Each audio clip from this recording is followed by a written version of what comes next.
டாம்செல்னு 2024ல இப்ப புதுசா வந்த ஒரு படம் தான். நம்ம நெட்ஃபிளிக்ஸ் பகவான் தான் ரிலீஸ் பண்ணியிருக்கிறாப்ல. சும்மா சொல்லக்கூடாது, மிரட்டி விட்டுருக்கானுங்க. இதை தமிழ் டப்பிங் பண்ணதுல பண்ண மிகப்பெரிய குறை என்னன்னா, தூய தமிழ்ல விளங்காத டயலாகா விட்டு பேச விட்டதுதான். யதார்த்த தமிழ்ல பேசி இருந்தா இன்னும் பெட்டரா ஓடி இருக்கலாம். ஓடும். ரைட். ஃபேண்டசி பிடிக்கும், அட்வென்ச்சர் பிடிக்கும், ஆக்ஷன் பிடிக்கும்னா இந்த படத்தை நீங்க தாராளமா பார்க்கலாம். டிராகன் படம் வேற இது. இந்த படத்தோட ஸ்டார்டிங் சீன்ல ஒரு மன்னர் ஏதோ ஒரு மலைக்குள்ள நிறைய வீரர்களோட சண்டைக்கு போறார். சண்டைக்கு போன இடத்துல எதுக்கு ஏதோ ஒண்ணு பறந்து வரும். உடனே தான் வீரர்கள்கிட்ட சுத்தி நிலுங்கன்னு சொன்னதும் சுத்தி நிக்கிறானுங்க. மன்னரை சுத்தி ஒரு 4 பேர், முன்னாடி ஒரு 10க்கும் மேற்பட்டவர்கள். எதை எதிர்த்து இவங்க சண்டை போட போறாங்கன்னு பார்த்தா அங்கதான் ட்விஸ்ட். நெருப்ப கக்கி முன்னாடி இருந்த 10 பேரையும் உயிரோட எரிச்சு விட்டுருச்சு எதிராளி. அடுத்து மன்னரை சுத்தி இருந்த 4 பேரையும் தான் வாளாலேயே சொல்லிட்டி தூக்கிடுச்சு. மிச்சம் இருக்கிறது மன்னர் தான். வாள் மட்டும் எவ்வளவு பெருசா இருக்கும் தெரியுமா? இது கூட சண்டை போட்டு ஜெயிக்க முடியாதுன்னு புரிஞ்சுக்கிட்டு மண்டிக்கிட்டு சரணடைகிறார் மன்னர். எந்த நாட்டுக்கு இவர் மன்னர் இன்னும் தெரியல, சரணடைகிறார். இப்பதான் அந்த எதிராளியோட முகத்தையே நமக்கு காட்டுறாங்க. அதுவும் நிழல்ல தான் காட்டுறாங்க. பிரம்மாண்டமா இருக்குது அந்த டிராகன். கட் பண்ணா இந்த பக்கம் ஏதோ ஒரு சின்ன நாடு, ஒரு குறுநாட்டுல மூத்த இளவரசி நம்ம ஹீரோயின் விறகு வெட்டிக்கிட்டு இருக்கிறா. இளைய இளவரசி அக்கா தங்கச்சிக்கு ரெண்டும். ஆனா ஒரு தாய்க்கு பிறந்தவங்கல்ல, சின்னம்மா பொண்ணு தான் 2வது பொண்ணு மாதிரி தெரியுது. கன்ஃபார்மா தெரியலங்க, போக போக மாத்தி சொன்னாலும் சொல்லுவாங்க. இப்போ வரைக்கும் பார்த்த வரைக்கும் இது 2 அக்கா தங்கச்சின்னு மட்டும் தெரிஞ்சிருக்கு. பார்க்கலாம். மக்கள் எல்லாம் ரொம்ப கஷ்டத்துல இருக்கிறாங்க. எரிக்கிறதுக்கு விறகு கூட இல்ல, சீக்கிரம் அப்படின்னு சொல்லிட்டு வேக வேகமா விறகு வெட்டிக்கிட்டு இருக்காங்க. இவங்க தேசமே கொஞ்சம் பஞ்சத்துல இருக்குது போல.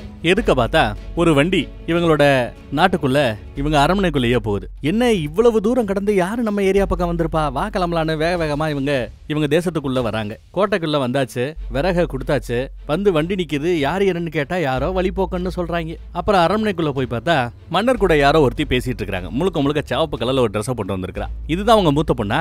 சரியா இருப்பா. இந்தாங்கன்னு சீல் செய்யப்பட்ட ஒரு லெட்டரை கொடுத்துட்டு அந்த அம்மா கிளம்பி போயிடுது. என்ன ஏதுன்னு கேட்டா மூத்தவளுக்காக ஒரு நல்ல வரன் பார்த்திருக்காங்களா.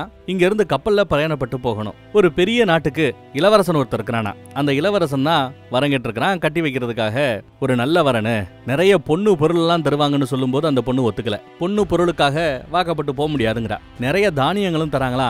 நம் நாட்டு மக்கள் ஏற்கனவே பஞ்சத்துல இருக்காங்கன்னு உனக்கு தெரியும். இது பஞ்சத்துல சாக கிடக்கிற நம்ம மக்களை காப்பாத்துறதுக்கு ஒரு அரிய வாய்ப்பு. என்ன சொல்ற அப்படின்னு கேட்க இவளும் சார் இன்னும் ஒத்துக்கிறா. அடுத்து என்ன, கப்பல்ல ஏறி இவங்க கிளம்பி போறாங்க. மன்னரோட 2வது சம்சாரம் நம்ம ஹீரோயின் சித்தின்னு கூப்பிடுறா. சின்னம்மான்னு கூப்பிடுறா. கப்பல்ல மேல உக்காந்துட்டு இருப்பாங்க. என்னது இவ்வளவு உயரத்துல நின்னுகிட்டு கீழே வாங்கன்னு சின்னம்மா கூப்பிடுறாங்க. இவங்களும் இறங்கி வந்தாச்சு. திடுதுப்புன்னு பார்த்தா மேல இருக்கிறவன் சங்கூதுறான். எதுக்கு சங்கு? புயல் மாதிரி அப்படியே பனிமூட்டமா இருக்கு. அப்புறம் அந்த பனிமூட்டத்துக்கு மத்தியில மேல ஏதோ நெருப்பு கக்குறாப்புல தெரியுது. டிராகனா இருக்குமோன்னு எல்லாரும் பயப்படுறாங்க. பக்கத்துல போய் பார்த்தா அது டிராகனோட மண்டை ஓடு. சும்மா அழகுக்காக இந்த நாடு வச்சிருக்குது. அப்ப டிராகனே வேட்டையாடி இருப்பாங்களோ தெரியல. அரண்மனை பார்த்தா ஜேன்னு பிரம்மாண்டமா இருக்குங்க. இந்த நாட்டுக்குள்ள நடந்து வரும்போது இது ஒரு பணக்கார நாடு அப்படிங்கிறது இவங்களுக்கு தெரிஞ்சிருச்சு. அப்புறம் இளவரசிக்குன்னு ஒரு ரூமை காட்டி, இந்த ரூம்ல தான் இங்க படுத்துக்கலாம், இங்க குளிச்சுக்கலாம், அது பால்கனி எல்லாத்தையுமே சொல்லிட்டு நீங்க ரெஸ்ட் எடுங்கன்னு இவங்க கிளம்பிடுறாங்க. பால்கனி பக்கம் வந்து இயற்கை காத்த பாப்பா. அப்போ எதுக்கு ரொம்ப தூரத்துல காட்டை தாண்டி ஒரு மலையில ஒரு நெருப்பு வெளிச்சம் தெரியுறதை இவன் நோட் பண்றா. என்னடா அது, ஆளடமாட்டமே இல்லாத ஒரு இடத்துல போய் ஒரு வெளிச்சம் தெரியுதுன்னு பாத்துக்கிட்டு இருக்கும்போது கொஞ்ச நேரத்துல அந்த வெளிச்சமும் அமர்ந்துருது. பக்கத்து பால்கனில இருந்து இன்னொரு பொண்ணு வருவா. பின்னாடி இருந்து இளவரசின்னு கூப்பிடுறாங்க. அப்ப இந்த நாட்டின் இளவரசியா இருக்கும் போல. இளவரசனை நம்ம ஹீரோயின் கட்டிக்க போறாங்க. இவ இளவரசி, அவளும் போறா. ஹாய்னு பார்த்துட்டு ஃபார்மாலிட்டிக்கு சிரிச்சுக்கிறாங்க. அப்புறம் இவ பெட்ல படுத்துக்கிட்டு போர் அடிக்கும்ல, மேஸ் சொல்லுவாங்கல்ல, உள்ள புகுந்து வெளியில வர்றது சிரமங்கிறாப்ல என்னத்தையோ சும்மா டிராயிங்கே வரைஞ்சு பார்த்துக்கிட்டு இருக்கிறா. அப்புறம் தான் கட்டிக்க போறவனுக்காக ஒரு லெட்டரை எழுதி வச்சிருக்கிறா. அந்த பக்கம் இந்த பணக்கார தேசத்தோட அரச குடும்பத்து ஆட்கள் வராங்க. உன் பேர் என்னம்மா, உன்னோட பலம் என்னன்னு கேட்டா உண்மையை பேசுறதுன்னு சொன்னா சில பேருக்கு அதுவே பலவீனமா போயிடும், பாத்துக்கன்னு லைட்டா ஒரு வார்னிங்க போடுறாங்க. நம்ம ஹீரோயினோட தங்கச்சி இருக்கல்ல, அவளையும் அறிமுகப்படுத்திக்க சொல்ல அவளும் அறிமுகப்படுத்திக்கிறா. இந்த பக்கம் நம்ம ஹீரோயின் கட்டிக்க போற இளவரசனையும் பார்க்க ஆள் நல்லா தான் இருக்கிறான். ஆனா வேண்டா வெறுப்பா பேசுறான். ஹீரோயினை பார்த்து உங்க அப்பாவும் நானும் நிறைய அரசாங்க விஷயங்களை பத்தி பேசிக்கணும், சின்ன பசங்களுக்கு தேவையில்லாம நீங்க அந்த பக்கம் போய் ஜாலியா பேசிட்டு வாங்கன்னு அவங்கள அனுப்பிச்சு வச்சுட்டு இவங்க ஏதோ ரகசியம் பேச போயிட்டாங்க. இந்த பக்கம் தாழ்தான லெட்டரை கொடுத்துட்டு நம்ம ஹீரோயினும் இளவரசங்கிட்ட பேசிட்டே வரா. என்ன வேண்டா வெறுப்பா பேசுறீங்க, எனக்கும் நீங்க பண்றது கட்டாய கல்யாணம் தான். நான் கட்டாயப்படுத்தி என்ன கல்யாணம் பண்ண வைக்கிற உங்களுக்காவது என்ன பிடிச்சிருக்கணும்ல அப்படின்னு கேட்க, ஏன் எனக்கு பிடிக்கலன்னு நினைக்கிறியான்னு கேட்டா, ஆமா வேண்டா வெறுப்பா அன்னைக்கு பேசுனீங்க அப்படிங்கிறா. இல்ல எனக்கு பிடிக்கும்னு பேசிட்டு இருக்கும் போது குதிரை கத்து சத்தம் கேட்கும். குதிரை பக்கத்துல இருக்குன்னு நினைக்கிறேன், ஒரு ரைடு போமான்னு கேட்க அவனும் சரிங்கிறா. 2 பேரும் குதிரையில அப்படியே ரைடு போய்கிட்டு இருக்காங்க. ஆளா முந்திட்டு போறது இந்த பொண்ணு தான். அந்த பக்கம் இவங்க அப்படி என்ன சொன்னாங்கன்னு தெரியல. ஹீரோயினோட அப்பா ஒரு மாதிரி சோகமா இருக்கிறார். சித்திகாரி வந்து என்ன ஏதுன்னு விசாரிச்சா எதுவும் சொல்ல மாட்டேங்கிறார். எனக்கு ஏதோ தப்பா தெரியுது, சொல்லுங்கன்னு கேட்டாலும் சொல்ல மாட்டேங்கிறார். இவர் சொல்லலங்கிறதுனால சம்பந்தப்பட்ட அந்த அம்மா கிட்டே போய் விசாரிக்கலாமேன்னு இவங்களும் போறாங்க. சம்பந்தி அப்படின்னு பேச வரும்போது தப்பா நினைச்சுக்காதீங்க, நீங்களும் நானும் சம்பந்திகள்னு உறவு கொண்டாடுவதற்கு இங்க ஒண்ணும் இல்ல. உங்களுக்கு தேவை பணம், தானியம், நகை, நட்டு, கோல்டு எல்லாம், அது அத்தனையுமே உங்களுக்கு கிடைக்கும். ஆனா சம்பந்திங்கிற உரிமையை மட்டும் நீங்க எதிர்பார்க்காதீங்க, போயிட்டு வாங்கன்னு சொல்லி அனுப்பிச்சு விட்டுறாங்க. இதுல சித்திகாரிக்கு ஒரு மாதிரியா தெரியுது, இவங்க ஏதோ தப்பான ஆட்கள் மாதிரி தெரியுது. அதனால பிள்ளைங்க 2 பேர்ட்டையும் வந்து இவங்க பெத்த பிள்ளைங்க இல்ல, இவங்க 2 பேரும் தாரத்துக்கு பிறந்தவங்க தான் இவங்க 2 பேரும், இவங்க 2ஆம் தாரம். இருந்தாலும் உங்க மேல அக்கறையில இருக்க, அந்த அக்கறையில பேசுறேன், தயவு செய்து இந்த சம்பந்தம் வேண்டாம். அவங்க அரச குடும்பத்து ஆட்கள்ங்கிறதுனாலயே நல்லவங்கன்னு சொல்லிட முடியாது, வேண்டாம் சொல்லுங்க, நம்ம கிளம்பலாம்னு சொல்லி பார்த்தா இவங்க நம்ப மாட்டேங்கிறாங்க. சித்தி ஏதோ முன்ன பின்ன பேசுறாங்கன்னு நினைக்கிறாங்க. அப்புறம் என்ன, அடுத்த நாள் கல்யாணம் தான். அப்பா வந்து அதெல்லாம் ஒன்றும் பிரச்சனை இல்லை, சிறப்பாக நடக்கும் சொல்லிவிட்டு அடுத்த நாள் போய் கல்யாண சடங்குகளை செய்ய ஆரம்பிக்கிறாங்க. நல்லபடியாக ட்ரெஸ் எல்லாம் மாற்றிட்டு கல்யாணம் சிறப்பாக நடந்து முடிஞ்சிருதுங்க. எல்லா பேரோட முன்னிலையும் சிறப்பான கல்யாணம், மேக்கப்லாம் போட்டு தான் கல்யாணம் ஆச்சு. கல்யாணம் முடிஞ்ச பின்னாடி ஏதோ 3 சடங்கு பண்ணணுமா, அதில் ஒரு சடங்குன்னு சொல்லிவிட்டு எதுக்க காட்டுக்கு தாண்டி அந்த மலை இருக்கு இல்லையா, அந்த மலைக்கு பொண்ணு மாப்பிள்ளையும் போறாங்க. ஆல்ரெடி புகுந்து வீட்டு குடும்பம் மொத்தமா அங்க ஆஜராயிருக்கிறாங்க. மூஞ்சில ஏதோ மாஸ்க போட்டு மறைச்சு வச்சிருக்காங்க. மாமியார் மட்டும் இருக்குன்னு நினைக்கிறேன். இது மாமியாரா இல்ல மாமியாரோட அம்மாவா அப்படிங்கறதுல கிளாரிட்டி இல்ல. புகுந்த வீடுன்னு வச்சுப்போம். புகுந்த வீட்டு ஆட்கள் வாமா மின்னலுன்னு கூட்டு போய் ஒரு சின்ன பிளாஷ்பேக் ஸ்டோரியை சொல்றாங்க. இந்த பக்கம் வாழ முடியும்னு நினைச்சிட்டு நாங்க செட்டில் ஆக வந்தோம், நிலம் ஃப்ரீயா இருக்கேன்னு நாங்க செட்டில் ஆக வந்தா இங்க ஏற்கனவே வாழ்ந்துகிட்டு இருந்த ஒரு மிருகம், ஒரு டிராகன் எங்களை வாழ விடல. சண்டைப்பட வந்தா எல்லாரையும் அழிச்சிருச்சு, மன்னரை பிடிச்சிருச்சு. மன்னர் உனக்கு என்னதான் வேணும், இங்க நாங்க வாழணும், வழி கொடுன்னு கேட்கும்போது ஒன்னும் பிரச்சனை இல்ல, ஆனா எனக்கு தேவை உன்னோட 3 பொண்ணுங்க. பொண்ணை கொடுத்தேன்னா நீங்க இங்க வாழலாம், நான் ஒன்னும் டிஸ்டர்ப் பண்ண மாட்டேன்னு சொல்லிட அந்த மன்னர் வேற வழி இல்லாம தான் பெத்த பிள்ளைங்க 3 பேரை தனக்காகவும் தன் நாட்டுக்காகவும் பலி கொடுக்கிறார். யார்கிட்ட கொண்டு போய் அந்த டிராகனை கொண்டு போய் விட்டுறாரு. அந்த டிராகனும் 3 பேரை கொலை பண்ணிடுச்சு. அதுக்கப்புறம் இவங்க நிம்மதியா வாழ்ந்துட்டு இருக்காங்க. ஆனா இது அடுத்தடுத்து வாழையடி வாழையா ஃபாலோ ஆகிட்டு இருக்குது போல தெரியுதுங்க. அந்த பழைய நினைவுகளை நினைவு கூறுற விதமா இங்க நாங்க அப்படி செஞ்சுப்போம். உன் கையை கூடன்னு கையை லைட்டா கட் பண்ணி விட்டுட்டு அந்த பக்கம் மாப்பிள்ளை கையை லைட்டா கட் பண்ணி விட்டுட்டு 2 கையும் ஒன்னோட ஒன்னு வச்சு அப்படி சேர்க்கும் போது மாப்பிள்ளை ரத்தம் நம்ம ஹீரோயினோட ரத்தத்தோட கலந்துரும். அப்புறம் அந்த சடங்கை செஞ்சுவிட்டு ஒரு காயினை கொடுத்துட்டு இனி நீ எங்க வீட்டு மருமக, அந்த காயினை கீழே இருக்கிற அந்த பள்ளத்துல தூக்கி போட்டுன்னு சொன்னதும் இவளும் தூக்கி போடுறாங்க. அவ்வளவுதான், சடங்கு முடிஞ்சிருச்சு, கிளம்பலான்னு சொல்றாங்க. ஆனா இங்க இருந்து மாப்பிள்ள தான் பொண்ணை தூக்கிட்டு போகணுமா, இல்ல நான் நடந்து வரேன்னு சொன்னா இல்ல நான் தான் தூக்கிட்டு போவேன்னு தூக்கிட்டு போறாங்க. கண்ணை மூடுன்னு சொல்றேன், அதுவும் சடங்குல வருதான். கண்ணை மூடிட்டு இந்த பொண்ணு வரும், 4 அடி தான் எடுத்து வச்சிருப்பான், என்ன மன்னிச்சிருன்னு சொல்லிவிட்டு அங்க இருந்து அதல பள்ளத்துல பொண்ணை தூக்கி போட்டுறாங்க. அவ அலறி அடிச்சுட்டு கீழே விழுவா. பார்த்தா கீழே முழுக்க வெறும் மர கிளைகளா இருந்ததுனால ஒவ்வொரு கிளையிலையும் பட்டு பட்டு பட்டு பட்டு பட்டு பட்டு வேகம் குறைஞ்சு சேஃபா பாதுகாப்பா தரையில லேண்ட் ஆகிறா. என்ன நடக்குதுன்னு இவளுக்கு ஒன்னும் பிரிபடல. கொஞ்ச நேரம் மயங்கினவ முழிச்சு பாக்குறா. மேல இருந்த ஆட்கள் யாருமே இல்ல. புகுந்து விட்ட ஆட்கள் அத்தனை பேரும் போயாச்சு. தான் பலிகாடா அப்படின்னு நினைச்சு வருத்தப்படுறா, அழுகுறா, கத்துறா, கதறா. ஒன்னும் வேலைக்காகல. அப்புறம் அந்த ஏரியா பக்கம் சுத்தி முத்தி போய்கிட்டு இருக்கும்போது ஒரு சின்ன குருவி ஒண்ணு தீயில பொசுக்கப்பட்டு அப்படியே அங்கே இங்கேயும் பறந்துகிட்டு இருக்கும். அதை பார்த்ததும் ஐயோ பாவனும் ஓடி போய் மண்ணை எடுத்து அந்த குருவி மேல போட்டு நெருப்பை அணைச்சு காப்பாத்துறாங்க. ஆனா அடுத்த கணம் அதுக்கு பக்கத்துல இருந்த ஒரு கொகை வழியா ஏகப்பட்ட எரிஞ்சு பறந்துகிட்டு இருக்கக்கூடிய சிட்டுக்குருவிங்க. பார்த்தா சிட்டுக்குருவிக எரிஞ்சு அப்படியே மலை மாதிரி புழிஞ்சா எப்படி இருக்கும் அந்த மாதிரி மேல இருந்து கீழே எல்லாம் விழுதுக. அரண்டு போறா இவ. என்னடா அதுன்னு பார்த்தா நல்லா உத்து பார்த்தா ஒரு தூணுல டிராகனோட கால் மட்டும் தெரியுங்க. அவ்வளவுதான். அரண்டு அடிச்சுக்கிட்டு ஓடுன்னு ஓடுறான். வாழை வச்சு அப்படியே சுத்தி அங்க விளையாட்டிக்கிட்டு இருக்குது. உன் பேர் என்னன்னு கேக்குது. ஆமா, டிராகனால பேச முடியுது. இந்த டிராகன் ஃபீமேல் வாய்ஸ்ல பேசுது. ஒரு பொண்ணோட குரல் தான். அப்போ டிராகன் வந்து ஒரு பெண் டிராகனா இருக்குமோ? இருக்கலாம். பொதுவா இதுக்கு முன்னாடி நாம என்ன கதையெல்லாம் படிச்சிருக்கிறோம்? இளவரசன் கட்டிக்க வேண்டிய ஒரு பொண்ணை டிராகன் தூக்கிட்டு போயிடும். அது ஆண் டிராகனா இருக்கும். அது மனுஷனா மாதிரி அந்த பொண்ணோட குடும்பம் நடத்தி பிள்ளைய பெற்றுக்கும். இந்த கான்செப்ட்ல நாம நிறைய கதைகளை பார்த்துருக்கிறோம் நம்ம மிஸ்டர் தமிழன் குரூப் ஆஃப் சேனல்ஸ்ல. இங்கிலீஷ்ல இருந்து, ஸ்பானிஷ்ல இருந்து, ரஷ்யன் மொழியில கூட இந்த கதை இருக்கு. ஆனா இங்க உல்டாவா பொண்ணுக்கு பதிலா மருமகளை கொடுக்குறாங்க. அது புதுசு. அடுத்து அந்த பக்கம் ஆம்பளை டிராகனுக்கு பதிலா ஒரு பொண்ணு டிராகன் இருக்குது.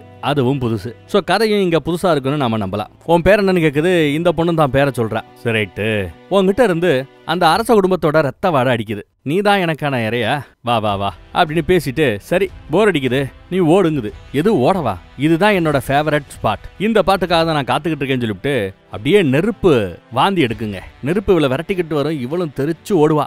ஓடுறா அந்த குகையோட எல்லைக்கே ஓடுறா. ஒரு வழியா பின்னாடி ஃபாலோ பண்ணிட்டு வந்த நெருப்பு நின்றுடுச்சு. ஆனா இருக்க பார்த்தா பால்கனில இருந்து ஒரு பொண்ணுக்கு மாப்பிள்ளையுடைய தங்கச்சியா இளவரசிக்கு டாட்டா சொல்லிட்டு இருந்தால, அந்த இளவரசி இங்க ஆல்ரெடி பாதி எரிஞ்சு செத்து போய் கிடக்குறா. அவளையும் பலி கொடுத்திருக்காங்க போல.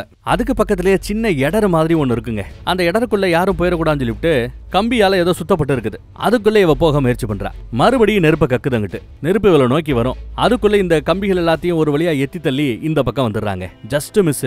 இருந்தாலும் நெருப்பு கொஞ்சம் அவளோட காலில் பட்டிருக்கும். துணி கருகி இருக்கும். காலு ஃபுல்லா கருகி போச்சுங்க. அப்படியே கதறுவா, கத்துவா. அந்த பக்கம் அந்த டிராகனும் என்னம்மா வலிக்குதா, சந்தோஷம் சந்தோஷங்குது. இவ அவளோட ஒரு கத்தி மாதிரி ட்ரெஸ்ஸோட சேர்த்து வச்சிருப்பா. ஃபார்மாலிட்டின்னு சொல்லிட்டு ஒரு மொட்டை கத்தியை தான் கொடுத்துருப்பாங்க. அவங்க கலாச்சாரத்துல பொண்ணோட உடம்புல ட்ரெஸ்ஸோட சேர்ந்து இந்த மாதிரி கத்தியை வச்சிருக்கணும் போல. இவ அந்த மொட்டை கத்தியை எடுத்து நல்லா சீவி அவளோட ட்ரெஸ்ஸை கட் பண்ணி எரிஞ்சு போன அவளோட காலில் நல்லா அழகா கட்டி விடுறா. அவ கழுத்துல ஒரு டாலர் இருக்கும். அதை ஓபன் பண்ணி அங்க இருந்த நெருப்பு அந்த டாலர்ல பிடிச்சா லைட்டு மாதிரி அழகா எரியுதுங்க. சூப்பர் கான்செப்ட்ல உள்ள நெருப்பு அப்படியே லைட்டா எரிஞ்சுக்கிட்டே இருக்கும் போல. பக்கத்துல இருக்கிற ஒரு இடர் இருக்கு. அந்த இடர் வழியா உள்ள போய் பார்க்கலாமேன்னு போய் பார்க்கறா. ஸ்டார்டிங்ல கொஞ்சம் நல்லா இருக்கு. அதுக்கப்புறம் அப்படியே சுருங்க ஆரம்பிச்சிருது. இவ பாடி உள்ள போக மாட்டேங்குது. ட்ரெஸ் எல்லாம் கிழிஞ்சுதான் ஒரு வழியா அவன் நுகண்டு உள்ள போறா. ஒரு ஸ்டேஜுக்கு அப்புறம் பல்லம் அந்த பெருசாயிடுது. விருட்டுன்னு போவா. அவ்வளவுதான் விழுக போறான்னு பார்த்தா இன்னொரு இடர்ல மாட்டிக்கிறா. கொஞ்சம் முக்கி உடம்ப தள்ளி ஒரு வழியா கீழே வந்து விழுகுறாங்க. சின்ன தூரம் தான், சேஃபா தான் லேண்ட் ஆயிருக்கிறா. அப்புறம் நெருப்பு பத்த வச்சால டாலரு, அதுவும் அணைஞ்சு போச்சு. ஒரே இருட்டு. நிலாவோட வெளிச்சம் கொஞ்சம் உள்ள வரும். இல்ல அங்க கிறிஸ்டல் மாதிரி ஏதோ கல் இருக்கு, அதோட வெளிச்சமான்னு தெரியல. அந்த வெளிச்சத்தை நோக்கி போறா. அந்த வெளிச்ச கற்களுக்கும் அந்த வெளிச்ச கற்களுக்கும் இவளுக்கு நடுவுல ஒரு பெரிய கேப் இருக்குங்க. ஜஸ்ட் விழப்போயிருப்பா எஸ்கேப். பழத்தை பார்த்துட்டு அப்படியே நொந்து போய் உட்கார்றா. எல்லாம் வேகமா ஓடி அந்த எகிரி குதிச்சா மேபி ஜம்ப் பண்ண வாய்ப்பு இருக்கோ என்னவோ. கல்யாண மோதிரம் போட்டு விட்டுருப்பாங்க. அதை அந்த பள்ளத்துல வீசி எரிஞ்சிடறா. இது கல்யாணமா என்ன, பலி கொடுக்கறதுக்கான ஏற்பாடு. அப்புறம் விறுவிறுன்னு ஓடி அந்த பக்கம் ஜம்ப் பண்ணிட்டுறா. ஆனா அப்படியே வலிக்கிட்டே கீழே வருவா. அவ இடுப்புல போட்டிருந்த பெல்ட் அது கொஞ்சம் முள்ளா இருந்ததுனால ஓரசி நிப்பாட்டி இருக்கும். அப்புறம் கையில கத்தி எடுத்துட்டு பெல்ட் அவுத்து விட்டுறா. அந்த கத்தியவே அழகாக அந்த பாறையில குத்தி ஏனி மாதிரி பிடிச்சு அப்படி முன்னேறி போறாங்க. சும்மா சொல்லக்கூடாது, தைரியமான திறமையான பொண்ணும் கூட. ஒரு வழியா அந்த பக்கம் போய் சேர்ந்துட்டா. அப்புறம் கத்தி எடுத்து ட்ரெஸ்ஸுக்குள்ள வச்சுக்கிறா. அந்த வெளிச்சத்துக்கு மத்தியிலேயே இவ நிக்கிறா. வெளிச்சத்துக்கு காரணம் என்னன்னு பார்த்தா மின்மினி பூச்சி மாதிரி மின்மினி மண்புழு ஒண்ணு இருக்குது. மின்மினி புழு ஒண்ணு இருக்குது. கையில உள்ளங்கையில எடுத்து வச்சு பார்த்தா அதுவே நல்ல வெளிச்சத்தை கொடுக்குது. எதுக்கும் தேவைப்படும் என்ன, அவளோட Dress கை இருக்குல்ல, அதை பிச்சு அதுக்குள்ள இந்த வெளிச்ச புழுக்களை உள்ள போட்டு வச்சுக்கிறா. சூப்பர் ஐடியா இல்ல? அப்ப கிட்டத்தட்ட ஒரு விளக்க மாதிரி இந்த குகைக்குள்ள மலைக்குள்ள எங்க போனாலும் இது வெளிச்சத்தை கொடுக்கும். செம்ம மூலக்காரிப்பா. அடுத்து கொஞ்சம் தள்ளி போனா குடிக்கிறதுக்கு இங்க தண்ணி தாராளமா நிறையவே இருக்குங்க. ஆனா கீழே விழுந்தது சாக்கடை தண்ணி மாதிரி இருக்குது. ஏன்னா கீழே பாசம் பிடிச்ச ஒரு மாதிரியா கன்றாவியா இருக்குது. துப்பிடுறா. ஆனா மேல இருந்து சொட்டு சொட்டா ஒழுகும் பாத்தீங்களா, அந்த தண்ணி நல்ல தண்ணியா இருக்கு. அதனால ஆணு வாயை திறந்து சொட்டு சொட்டா வர தண்ணியை குடிக்கிறா. அடுத்த கொஞ்ச நேரத்துல மேல இருக்கிற அந்த பனிப்பாறைகள்ல தானே தண்ணி ஒழுகுச்சு. படு வேகமா அது உருக ஆரம்பிக்குது. அந்த பனிகள் இவ்வளவு வேகமா உருகுதுன்னா என்ன அர்த்தம்? நெருப்பை விட்டு அதை உருக்குறது அந்த டிராகன் தெரியுதா? பனிக்கட்டிகளை உருக்கிட்டு டிராகன் கீழே லேண்ட் ஆயிடும். இவளை கடிக்க பார்க்கும், ஓடி ஒளிஞ்சுக்கிறா. இவ இப்ப ஒளிஞ்சுக்கிட்டு இருக்கிற இந்த இடப்பகுதியில இதுக்கு முன்னாடி இருந்த யாரோ ஒருத்தவங்க எழுதியிருக்காங்க, இந்த இடம் சேஃப், டிராகனால உள்ள வர முடியாதுன்னு பாறையிலேயே செதுக்கி எழுதி வச்சிருக்காங்க. அதை இந்த பொண்ணு படிச்சுக்கிறா. உள்ள பார்த்தா இதுக்கு முன்னாடி வந்த ஏதோ ஒரு பொண்ணோட ட்ரெஸ் எல்லாம் அங்கங்க விழுந்து கிடக்குது. இப்படி இங்க உள்ள வந்த நிறைய பெண்கள் அவங்களோட பேரை இங்க எழுதியிருக்காங்க. அதுல ஒரு பொண்ணோட பேர் தான் விக்டோரியா, பியாட்ரஸ், ஆர்டெமிஸ், கெனிமி, ஃபாத்திமா, கார்லோட்டா. இன்னும் எத்தனை ஏகப்பட்ட பேர்கள் இருக்குங்க, 100 கணக்குல. ஆனா இதுல யாராவது ஒருத்தராவது தப்பிச்சாங்களா அப்படிங்கிறது தான் கேள்விக்குறி. தெரியல. உள்ள குளிர வேற செய்யுது. குளிருக்கு இதமா ஓரளவு அனலை கொடுக்கறது அந்த வெளிச்ச புழுக்கள் தான். அதுகளையே கட்டி பிடிச்சிட்டு படுத்து கிடக்குறா. தூங்கிட்டு இருந்தவ டப்புன்னு முழிச்சு பார்த்தா இங்க 2-3 பெண்கள் டிராகனுக்கு பயந்து ஒளிஞ்சிட்டு இருக்கிறது தெரியுது. ஒருத்தி பாறையிலேயே படம் வரைஞ்சுக்கிட்டு இருக்கிறா. ஒருத்தி புண்ணுக்கு மருந்து போட்டுக்கிட்டு இருக்கிறா.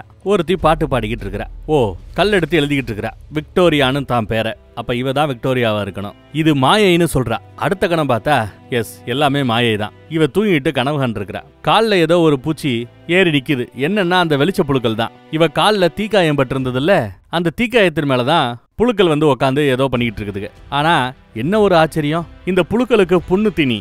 ஆனா புண்ணுகளை அது தின்னும் போது அது உடம்புல இருந்து வெளியில வர்ற அந்த திரவமா இல்ல இந்த புழுக்களோட மகத்துவமானு தெரியல, தீக்காயம் எல்லாம் ஆறிப்போச்சு. மருத்துவ குணமும் கொண்ட புழுக்களா இது இருக்குதுங்க. இதோ பாருங்க, உடம்புல இருந்து ஏதோ ஒரு திரவத்தை வெளியில ஏத்தி உடனடியா காயத்தை குணப்படுத்திடுதுங்க. ரொம்ப தேங்க்ஸ் பாட்டு புழுவுக்கே தேங்க்யூ சொல்றாங்க. அப்புறம் ஒரு பொண்ணு பாறையில கிரிக்கெட் இருந்தால படம் வந்துட்டு தான் சொன்னேன்ல, ஆக்சுவலா அது ஒரு மேப்புங்க. ஒரு பொண்ணு இந்த ஏரியா பக்கம் சுத்தி மேப் மாதிரியே பாறையில அது தெரிஞ்ச விஷயத்த வரைஞ்சு வச்சிருக்கிறா. மரம் இருந்துச்சு, அதுக்கு கீழே அந்த பறவைகளோட குகை இருந்தது, அதுக்கு கீழே ஒரு சுரங்கப்பாதை இருந்தது, அதை தாண்டி தண்ணி ஏரியா பக்கம் வந்தா வெளிச்ச புழுக்கள் இருந்தது. இவ வந்த எல்லாம் மேப்ல அழகா போட்டிருக்குது. அதுக்கப்புறம் சேஃப்னு ஒரு இடம் எழுதிருக்கு. இவ இருக்கிற இடம் தான் மேப்ல சேஃப்னு போட்டிருக்கு. சரி, இங்க இருந்து தப்பிக்கிறதுக்கு மேப்ல ஏதாவது எழுதிருக்கா அப்படின்னு செக் பண்ணி பாக்குறா. எஸ், இந்த இளவரசிகள்ல யாரோ ஒருத்தி தப்பிச்சு வெளியில போயிருக்கிறா. இவங்க இருக்கிற இந்த சேஃபான இடத்துல இருந்து முட்பாறைகள், இசை குறிப்புகள், பளிங்கு கற்கள், இன்னும் கொஞ்சம் தூரம் வெளியில போனா சூரிய வெளிச்சத்தை பாத்துடலான்னு மேப்ல போட்டிருக்குங்க. உடனே உடம்புல இருக்கிற ட்ரெஸ் எல்லாம் கிழிச்சு எறிஞ்சிட்டு இவளோட பேரையும் பாறையில அழகா செதுக்கிட்டு மேப்ல பார்த்த அதே ரூட்டை ஃபாலோ பண்ணி போறா. டிராகன் சத்தம் ரொம்ப தூரம் தள்ளி பின்னாடி கேக்குது. அதுக்கே இவளுக்கு பயம். மேப்ல இசை குறியீடு ஒன்னு போட்டிருந்தாங்கல்ல, ஆமா, இந்த ஏரியா பக்கம் ஒரு இசை கேக்குதுங்க. காத்தோட சவுண்டே ஒரு இசை மாதிரி கேக்குது. மேப்ல இதத்தான் இசை குறியீடா வரைஞ்சிருப்பாங்க. அந்த இடத்துக்கு வந்து பார்த்தா இசைக்கு காரணம் கொஞ்சம் தூரம் தள்ளி இருக்கக்கூடிய பளிங்கு கற்கள். சோ பளிங்கு கற்களையும் பார்த்தாச்சு. அடுத்து பளிங்கு கற்களை தாண்டி போனா சூரிய வெளிச்சம் தான். சூரியனை பார்த்துடலாம், எஸ்கேப் ஆயிடலாம். சூரிய வெளிச்சம் கூட இப்ப மூஞ்சில அடிக்குது. ஆனா தாண்டி போகணுமே.